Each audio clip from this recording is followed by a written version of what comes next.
Welcome back to the Ink Sink. I am Annie. I'm Kaylee. And this is our podcast on books and news and the stories we tell. Welcome back. Yeah. That's right. It's our new tagline. Normally I start by saying, how are you doing, Kaylee? But we've just been talking for a while. So how about, what internet rabbit holes have you been falling down lately, Kaylee?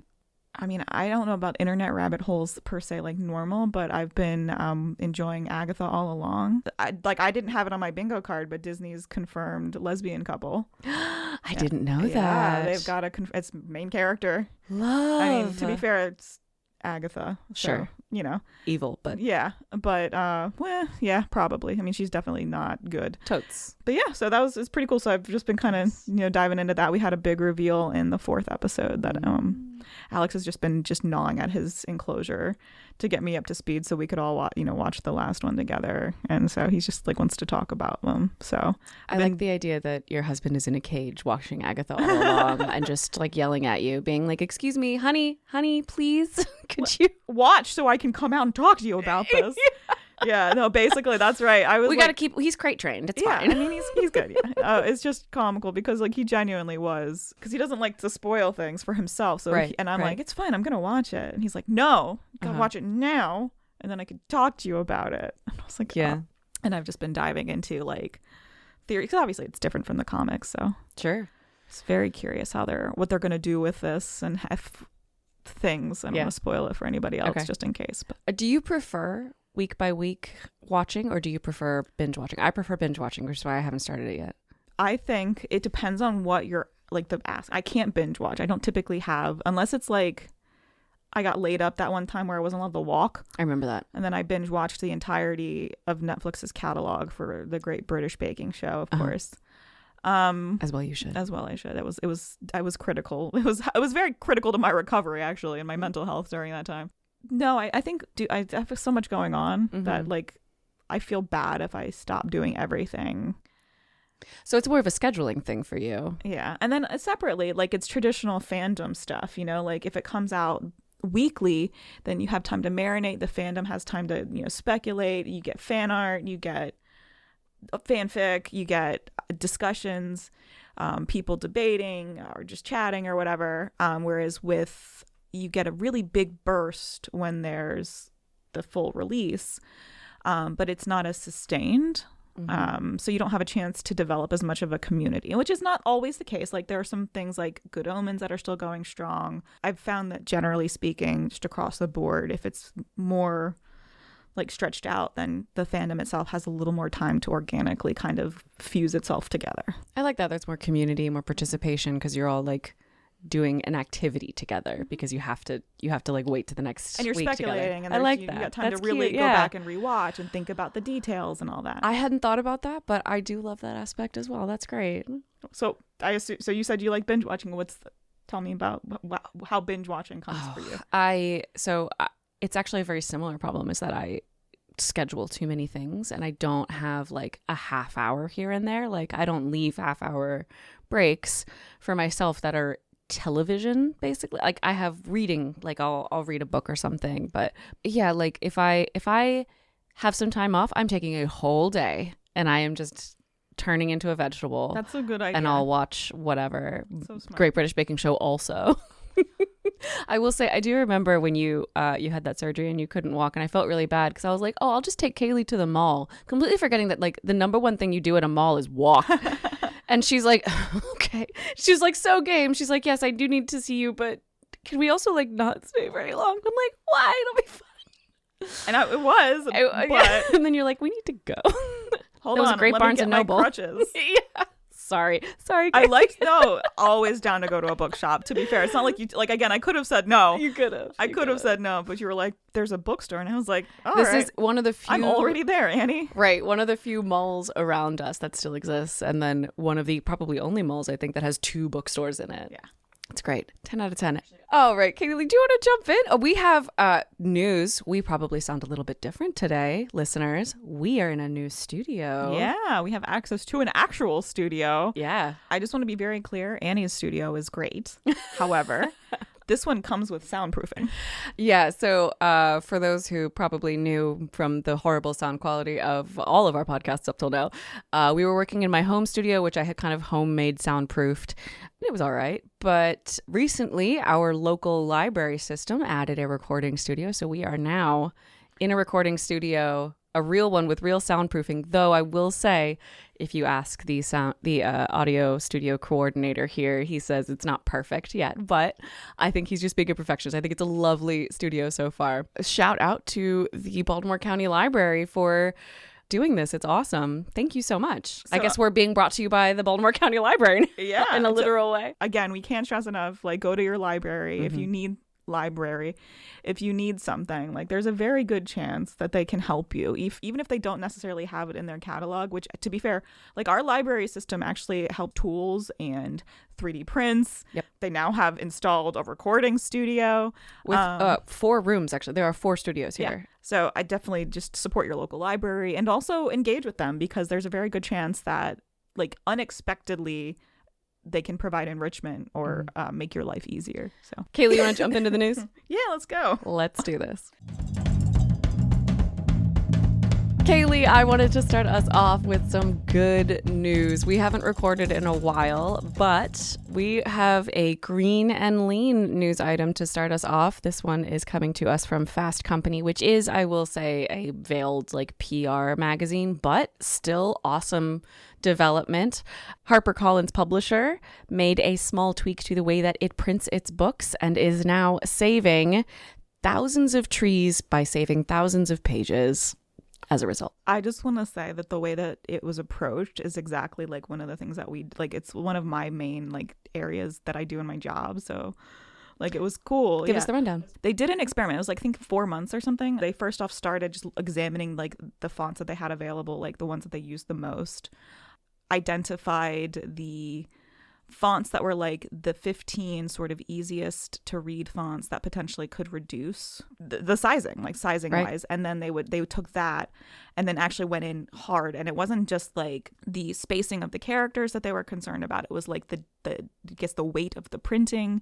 So they went in and actually just started printing out like some of their text, like however many pages of their books, the same thing over and over again, to see what actually would be smaller, as far as like not smaller, but like reduce the impact of the spacing and the typography and the weight of the characters. They got nerdy with it. They did, without necessarily reducing or decreasing your ability to read and like space through the text. And they were able to get like with 300 more words a page or something like that. They were able to reduce so many like extra pages. And that was just, without like making just the simple change of like, let's make the font smaller. They wanted to like make sure it was still readable and still that it was, something that and you still has the same experience as a HarperCollins book in general, which I think that's like so smart. The tiny changes that they made to eventually be able to. And the way they did it, which was they did the work, but they're also using it like, this is also, it's not only is it economical, it's also like good for the environment. And the only way that we're really going to make progress is to, with the setup that we have in our like in the world right now,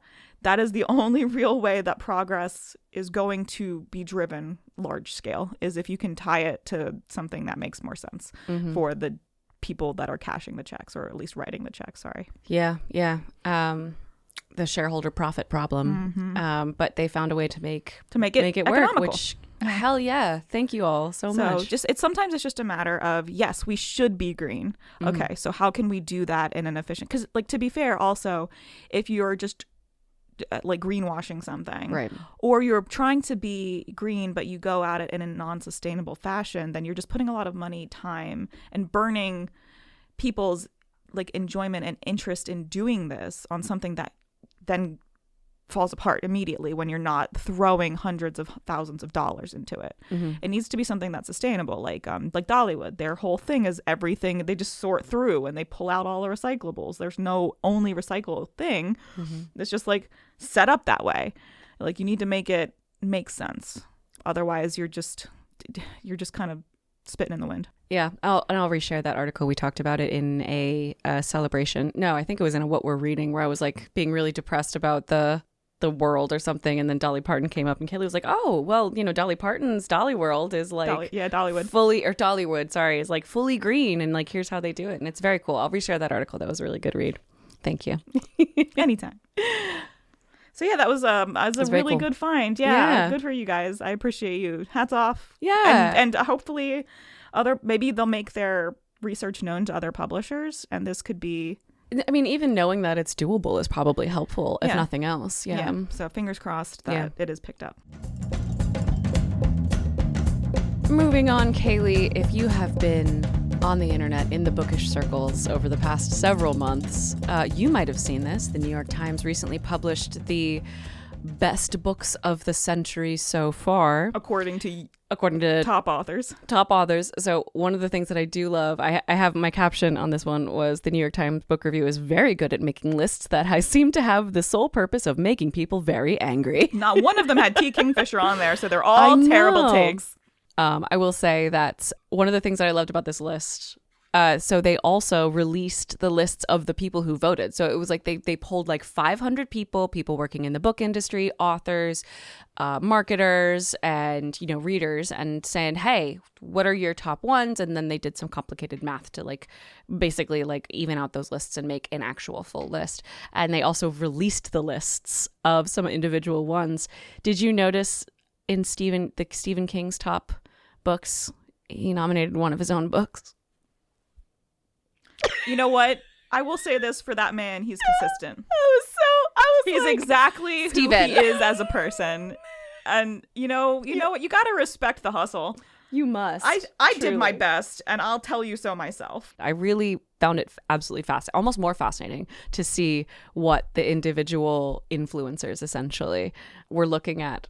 And as a follow-up, the New York Times did release and polled all of its readers and said, what do you think are the best books of the 21st century so far? Which this also is their felt version targeted. of clickbait, just to be clear.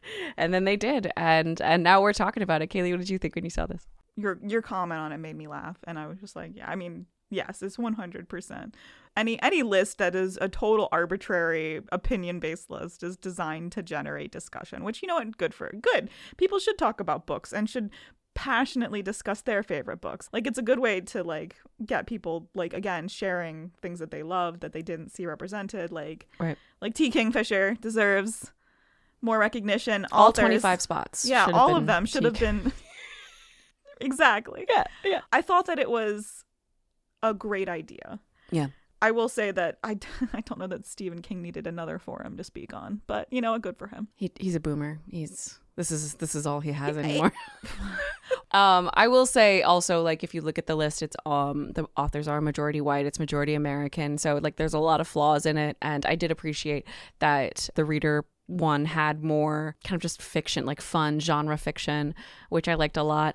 And we'll link to it, and we really do want to hear what you all had to say. I will say that I trust the more like the luminary responses to be genuine versus this is what I want people to think that I read. Ooh, interesting. From the top authors. And I don't think that all of them are like that. Again, somebody genuinely had a Harry Potter novel on there. So some of them I think were just putting on books that they personally liked.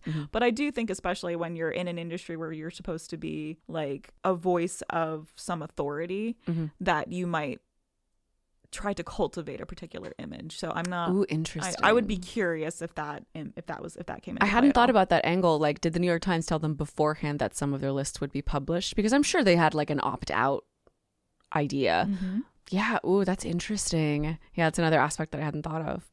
But I will say, like, one of the main reasons that we started this podcast was because we want to encourage diversity and inclusion in publishing. And there were some really great voices of color on there. And we will add those to our bookshop list. Yay. And make sure that we celebrate those as much as possible. Word. Yes. Kaylee, one of the biggest, I would say, trends that we have seen in the past couple years is the rise of the open appreciation of spicy romance novels by just mainstream people. It's just people that are like, because like it's always been obviously a popular genre. Let's just to be clear, like it was westerns and romance novels. Like it's Pulp Fiction, guys. Like it's people shit on it, but like it made money. Yeah, it's always made money. Stop shitting on it. Like there's, people are allowed to like what they like, and they can like multiple things. They can like your highbrow, like educational, literature that's meaningful and speaks to the human condition. And they can also like, mom porn or whatever it's called. Smut. Yeah, exactly. Spice. Like, it's fine. There's nothing wrong with that. It's saucy. If so you're a to lover of speak. the TikTok algorithm, the way that they rank it is like number of little peppers, which I that's right. absolutely love. The romance book talk, I would say, is probably one of my favorites for the metaphors, because TikTok is not always very open with what kind of content moderation it does. So like, they don't necessarily know what words might get them like flagged. So they will like metaphor up every single It's fantastic. The creativity is great. Anyway, so I'm going to read you this headline from a Billboard article. Walmart celebrates Emily Henry adaptation with Yulin Kang's spicy debut novel with a limited edition hot sauce. Subhead: enjoy hot flavors while reading the steamy romance scenes in How to End a Love Story. I have to Perfection. ask, I'm so curious how this got like suggested. Perfect. It's great. I mean, it's so some silly. marketer was like, the kids on the interwebs are using little peppers. What if we used little peppers? So this line of hot sauces came out. I will say almost all of the buzz that I saw was right before they came out, and then I never heard anything about them. And I feel like I have enough hot sauce loving friends that I would have heard if they were like surprisingly good or something. So we don't know the quality, but we also kind of like the silence might speak a couple volumes. This reminds me very much of a couple years ago when there was a Sally Rooney novel coming out, and on the internet there was just this big kerfuffle about all the merch that her publisher was sending out to influencers, and how like you couldn't go anywhere in uptown Manhattan without seeing one of the bucket hats that was like Sally Rooney branded. This reminded me of that. Like, I'm loving these kind of like new merch and like promotion initiatives. Things that they're doing. Yeah, it's like, I think it's a good idea. They've been doing this kind of crap for movies for so long. I'm so glad that like we finally, because like, stop books taking are the fun. bad ideas from Hollywood. Take the good ideas from Hollywood. It's fun. If you listeners have tried any of these hot sauces, please let us know, because there's a marketer out there who probably is just like waiting with bated breath, just full on spicy. And I think that the brand of hot sauce is called Spicy Books, and you can get it. It comes in a little box that looks like a book, and it's a 5-pack of different levels of spice. I absolutely loved that, and I really wanted them to have. They designed the labels off of like Bridgerton or something. Yeah, it was like a really cute, like gothic-y sort of fun thing with neon colors. Yeah, very Bridgerton. You're right. Yeah, had like the filigree, but then it was also like millennial pink. 10 out of 10. Good job, marketer. We love that one, and we do want to hear if anyone has tried some of these hot sauces. We would love to hear about it. Know. All right, Kaylee, let's move on to what are the robots doing this week? This week in AI. Boop-a-doop-a-doop-doop.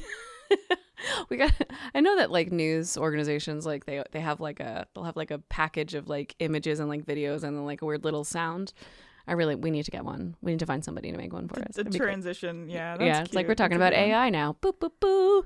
Like we should see. I'm sure the open source content from like the initial like shitty sci-fi movies from like the 60s or 50s.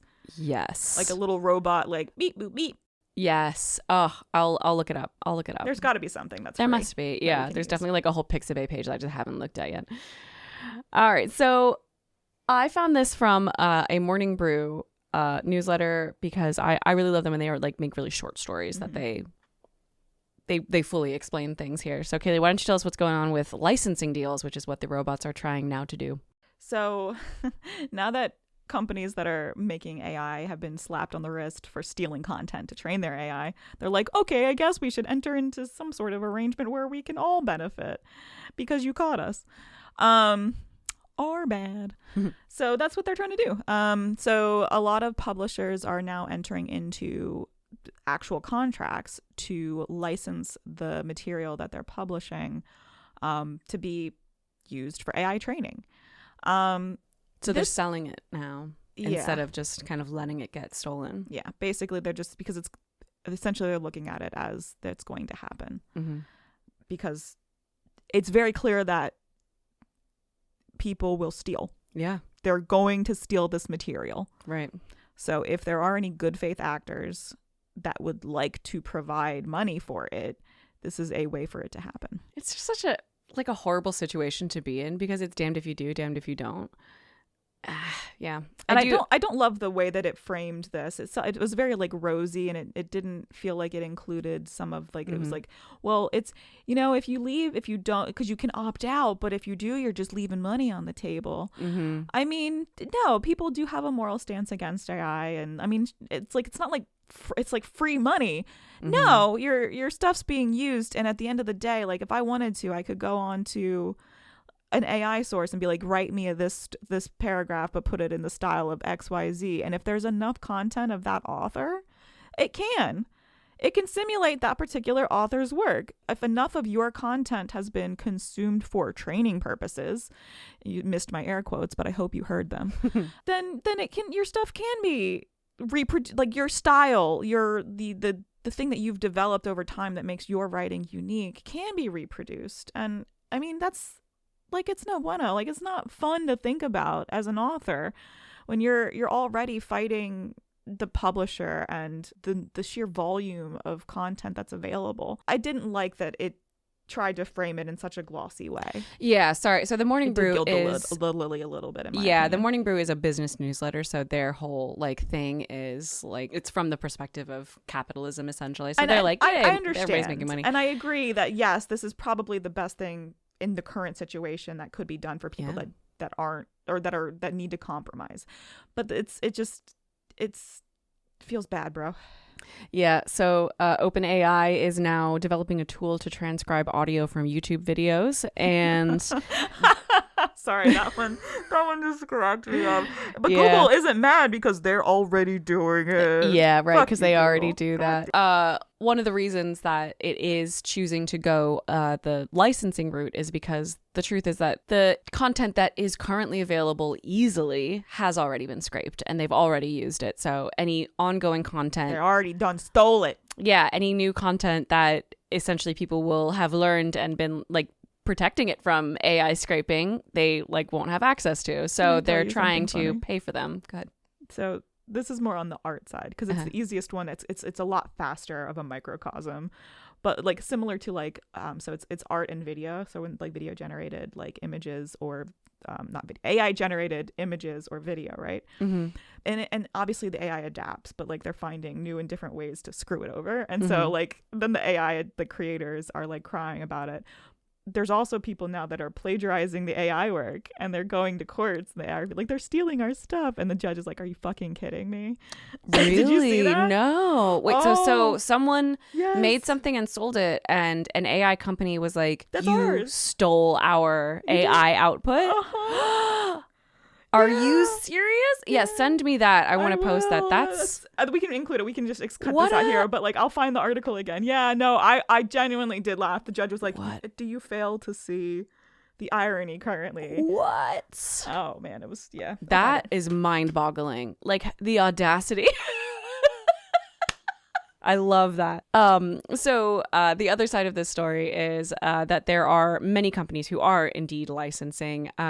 News Corp, which owns Fox News, and the Daily Mail, which are some of the largest news organizations in the world, have licensed their future content. And some big book publishers are also deciding to license their content because I guess they're kind of admitting that they can't protect all of their content against AI.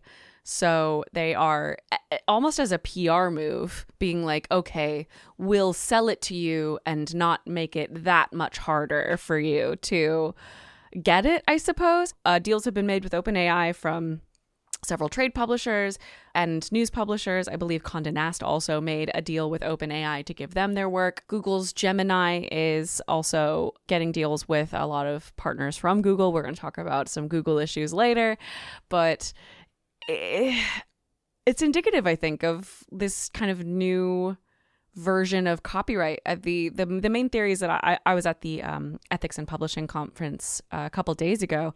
Shout out to the George Washington University that hosted the conference. It was lovely. And one of the main talking points was AI. And more than one person said, I think that what's going to happen is we're going to have an overhaul of the entire copyright system, because the point is for people to be able to get paid for their output. And right now that output is immediately being used to pay somebody else. So their theory was that at some point creators would come up with a new solution, and that would be lovely. But I don't know why, or they'll just stop, and at some point we'll have no more art ever. Well, no, at some point your AI is so one of the things in the article that you sent that was about them scraping YouTube videos, the business perspective, yeah. It was that they're also looking to have AI generate content to train AI. Right? No, we've already talked about this. It doesn't work because hallucinations, that's where it really becomes magnified.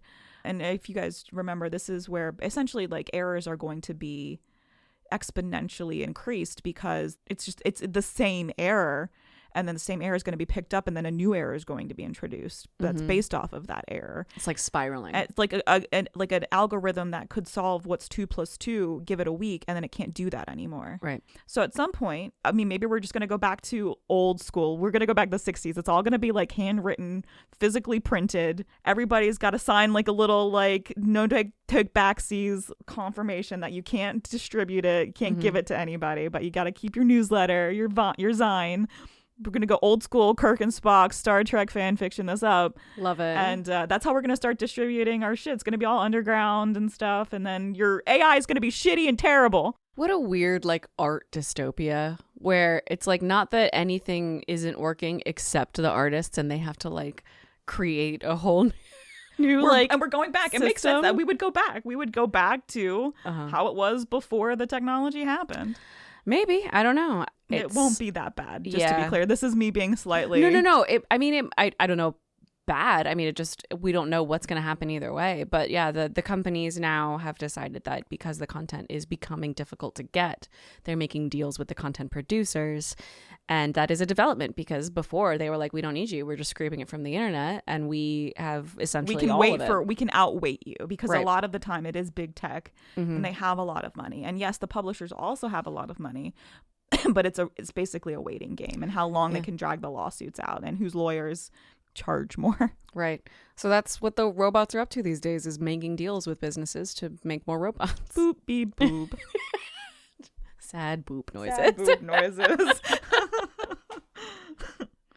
Guys, just to be clear, I hope that like we're positive people, or at least relatively optimistic people, but we're trying to like, we do know stuff's not great like a lot of the time. So I apologize if the tone does occasionally strike the wrong chord, but we're sad. Yeah. Yeah. So sorry, but this is the best we can do with this. Sometimes a shit sandwich. You know what I mean? Let's move on to slightly happier news. We're going to do a book news roundup here. Woohoo. People do still read books. Yeah, they do. Oh, God, that was such a comical, like, people are have always misused statistics and will always misuse statistics. It's like you can basically say anything you want. Sure, if you set aside, 70% of everything, then yes, it is a catastrophic landscape. If you control for the majority, the minority means a lot more. And it's like, oh, what the heck? All right. Yeah, go team. That's how denominators work. Oh, so silly. But sorry, we're talking like around the article. No, it's fine. So I have a couple Substack articles here just because I didn't want to force you all to hit the Publishers Weekly paywall. One of these is from Publishing Confidential. The other one is from Countercraft. And then I had a big roundup from Book Riot. So basically, the Publishing Confidential folks are talking about the state of the business of publishing. So right now, as we were talking about earlier, we live in a society. There are layoffs happening in the book publishing industry. So there's been a lot of kind of tea leaf reading to figure out what's going on. Basically, profits are changing or profit structures are changing because the world is constantly changing. How are people discovering books? Well, we need to do more research on that, and we need to be investing more in the ability for people to discover books. And we also need to make accessing those books easier and better. We've talked a lot about alternatives to things like Amazon, like where are we getting our ebooks? Where are we getting our audiobooks? Like there are a lot of alternatives to big corporations with regular books, but what if you want to be a more conscious shopper and you want an ebook or an audiobook? What do you do? So there's a lot of conversations happening in the business right now, and the publishing companies are struggling with it. At the US Book Show, there's a report here from the Book Riot team. Their whole beat is just talking about books, and they talk about how people are worried that AI is going to do a lot of different things, as we've also talked about kind of forever since the ChatGPT debut, whenever that was. And also, dealing with discovery, like how are people finding our books? How are we getting them into people's hands? How are we enabling people to read our books? But with all of that uncertainty, people are reading books. A lot of people are reading books. Yeah. Millions of people. Yeah, so this one comes from Countercraft. And they're talking about how there's been some kind of viral opinions going around talking about how no one buys books. But Americans do buy over 1 billion books a year. The average person does read more than one book a year. The average person reads, I think, 3 or 4 a year, the average American. And then there's people like us who read, dozens to hundreds of books a year. There's a very large gap, but it's us big book readers. We are still reading books. So in 2023, book sales were in fact down, but they were only down like 2%, which is not statistically significant, especially when you're talking about an entire industry. There's going to be ebbs and flows for various reasons that no one's ever going to know about because there's too many factors. But like audiobook sales surged. Audios are up. I mean, guys, there's just different things, like different areas are being supported and they're growing. Then none of these numbers are accounting for the subscription services like Kindle Unlimited or Scribd, or like where you're paying not for a specific book at a specific moment. You're paying for a subscription and then using it to read books. And we do, just to be clear, on this show, we take an accessibility standpoint. We do count audiobooks as books. Oh, yeah. Oh. Yeah. I always forget that that's an argument. Don't be dumb. Agreed. Yeah. It's kind of not okay. They're books. Yeah. They're books, guys. They're books. Don't Yeah. But yeah, so the books seem to be doing all right, even though there's just kind of uncertainty. But I feel like it's uncertainty that's not too dissimilar from how the uncertainty kind of always is. Like, okay. And like speaking from obviously a slightly ethnocentric standpoint, I can tell you what we see, like what I see around myself. Things are unstable right now. Like they're just, in general, it would be more surprising to me if any particular industry was not impacted. Right. How's corn doing? Yeah. Sorry, but also how's corn doing? If you know, please feel free to write in and talk to us. Sure. Yeah. If you're an expert in the corn market, please let us know. How much is a bushel these days? Yeah. And how does that compare to last year and 5 years ago? Right. No, but that's the idea, guys. Like it's unstable, and I do get that you need to pull people in, but I feel like don't irresponsibly sensationalize a market that's already struggling right now with everything else. Like there's enough interesting things happening that you don't have to make it sound bad. Right. Like there are other cool things that you could have written about that you can bring people in and be like, what? I feel like that's another conversation about like how like the Twitter of it all encourages people to just Clickbait. have a hot take about a nothing. You don't need to have a hot take. Mm-hmm. I hate hot takes. Fucking ice cold takes only. Yes, this Countercraft article is specifically structured around debunking a Twitter thread about someone being like, nobody reads books. To be fair, I was responding to the original thread, not to this article. Yeah. This article was good. I loved this article. I just hate that we have to do that for like everything now. Yeah, we'll have it in the show notes. I think I have Countercraft featured on our Substack as another one that we recommend. So if you're looking for newsletters to get, Countercraft is one of those ones, like the guy who writes it, hella snarky. I think he's an MFA professor, and he also like every now and then will stop and just have like some really good discussions on writing and craft and things like that. So highly recommend. Moving on, this one comes to us from Publishing Perspectives. Kaylee, some of our listeners might be young and they might not know that back in the 1990s, Google had a motto. The company, it had a motto, and that motto was, "Don't be evil." My, how the turns have tabled.